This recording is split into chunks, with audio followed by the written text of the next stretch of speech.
آج کل ہمارے نوجوان جو ہیں وہ مرزا جہلمی ایک ہے محمد علی انجینئر، اس کو بہت زیادہ سنتے ہیں. اب وہ پڑھتا بھی قرآن ہے، لوگ یہ سمجھتے ہیں یہ بڑا مسلمان ہے اور کہتا ہے میں فرقہ واریت ختم کرنے کے لیے آیا ہوں. میں نے کہا تمہاری بات پہ یقین کیا جائے یا کہ رسول اللہ صلی اللہ علیہ وسلم کی بات پر یقین کیا جائے؟ حضور نبی کریم صلی اللہ علیہ وسلم تو ارشاد فرماتے ہیں 73 فرقے ہوں گے، ایک جنت کے اندر جائے گا، اور تم کہتے میں فرقے ختم کر کے رکھ دوں گا. اور پھر خود ایک نیا فرقہ لے کے آتا ہے کہ میں مسلم علمی کتابی ہوں. یہ ایک نیا نام دے دیا گیا کہ پھر تو بھی ایک نیا ٹائٹل لے کر آ رہا ہے. تو حضرات محترم اس لیے قرآن وہ پڑھتا ہے، احادیث وہ پڑھتا ہے، لوگوں کے سامنے بیان کرتا ہے، معجزات کو بیان کرتا ہے، لیکن پس پردہ اگر اس کی جہالت کو دیکھا جائے، اس کی گمراہی کو دیکھا جائے، تو وہ کہیں پر اللہ کی شان کے اندر گستاخی کرتا ہوا نظر آتا ہے، کہیں پر رسول اللہ صلی اللہ علیہ وسلم کی شان میں گستاخی کرتا ہوا نظر آتا ہے، کہیں پر صحابہ کرام علیہم رضوان کی شان میں گستاخی کرتا ہے، اور کہیں پر سرے سے اولیاء کی عظمتوں کا انکار کرتا ہوا نظر آتا ہے. اب ہم صرف ایک پہلو لیں گے، جی یہ فرقے کی بات نہیں کرتا، جی بس ٹھیک ہے. یعنی جو گمراہ بندہ بھی فرقے کی بات نہ کرے، حق بیانی سے کام نہ لے، وہ تمہارا لیڈر بن جاتا ہے. یہ تو کوئی حقیقت نہیں ہے. تو حضرات محترم اس لیے ہمیں اس وقت جو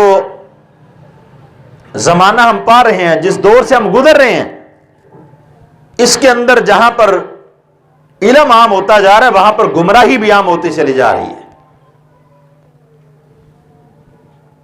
اب بچنا اسی نے ہے کہ جس نے ہدایت والوں کے ساتھ منسلک ہو کے رہنا ہے.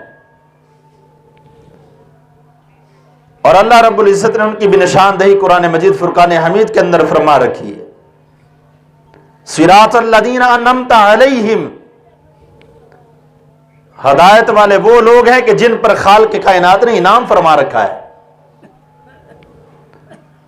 اب ہم چونکہ قرآن مجید فرقان حمید کو نہ اتنا پڑھتے ہیں نہ اتنا سمجھتے ہیں، ہمیں لگتا ہے بس جو بندہ جو بات کہہ رہا ہے وہ ٹھیک ہی کہہ رہا ہوگا، یا پھر ہمیں نہ سمجھ ہم کہتے ہیں پاجی سارے ٹھیک نے، ہم جان ہی چھڑا لیتے ہیں، پاجی سارے ٹھیک نے.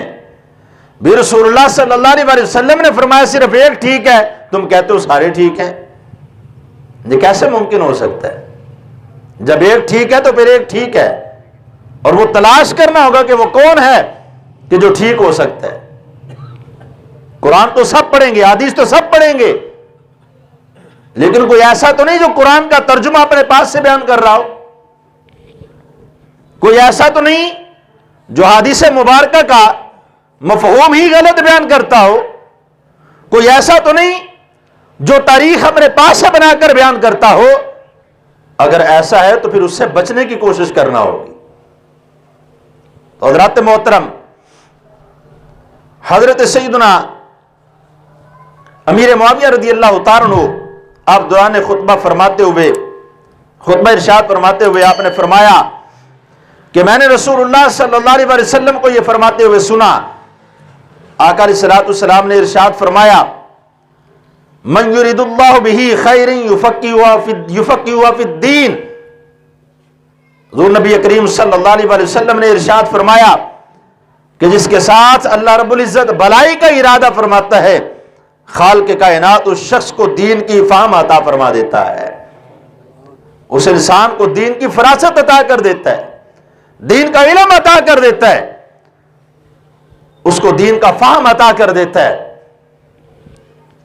اب حضور نبی کریم صلی اللہ علیہ وسلم کا یہ فرمان علی شان یہ بات بتلا رہا ہے کہ حقیقت کے اندر بلائی پر وہی ہے جو علم دین حاصل کرنے والا ہے،